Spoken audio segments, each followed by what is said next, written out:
Miyerkules sa hapon, nagkagubot sa Bangkiruhan Public Market sa Davao City tungod sa nitabong kumusyon tali sa mga vendors o personahe sa Ancillary Services Unit kun ASU. Sa report sa Davao City Police, nagsugod ang kagubot diyang nagpahigayon og road clearing operation ang ASU sa lugar. Nisukol ang mga vendors kay dili nila gustong ihatag ang ilahang baligyang mga prutas sa demolition team. Nilapas manggod sa gitagana nga vending area ang mga vendors. Misangko sa sinumbagay ang demolisyon. Viral sa social media ang nahitabo pero karon hapsay na ang Marfori Street sa Bangkiruhan. Tungod sa insidente, gikatakdang mag-atubang sa barangay ang duha ka partido na nalambigit sa kagubot pero sumala sa barangay wala pa kini schedule. Sa pagpanubay sa news team, nasayran nga dili kini ang unang higayon nga dunay nahitabong kumusyon panahon nga dunay himuong road clearing operation sa lugar. Ikaduhang higayon na sumala pa nga nisukol sa demolition team ang mga vendors nga mao'y nakuhaan og video sa cellphone nga nang dapat sa mga personahe sa ASU.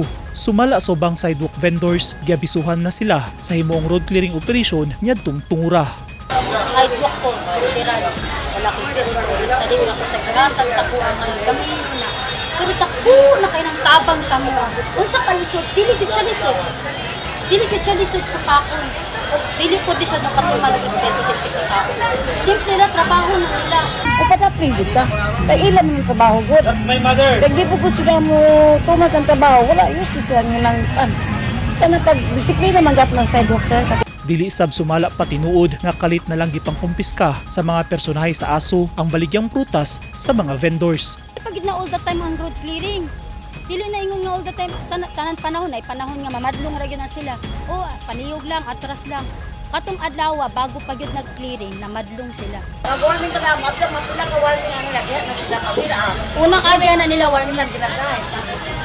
Mas strict mas kaya karon ka dili strict sa unang kanang strict ko ay Sumala sa ASU, maximum tolerance ang ilang gipatigbabaw sa ilahang mga clearing operation. Sa nahitabong kumusyon sa demolisyon, dunay nasamdan sa mga personahe sa ASU, ingon man sa mga vendors. Busa giabisuhan sila sa kapulisan na magpa-medical aron dunay basihan sa ipasaka nga reklamo. Andam ang Davao City Police nga i-assist ang duha ka partido o galing magpasaka sila og kasong physical injury. Patas ang ilahang himuon nga desisyon base sa mugawas nga resulta sa investigasyon. Pahimangno sa mga otoridad sa mga naninda sa Bangkiruhan Public Market o sa mga sidewalk vendors na sundon ang gitagana nga vending area aron dili mahasol inig dunay road clearing operation o kinahanglan nga dili ipatigbabaw ang kainit sa ulo aron dili mosangko sa pagpangdapat o kagubot. Respeto o pagsabot sa matag usa ang gilauman sa mga otoridad.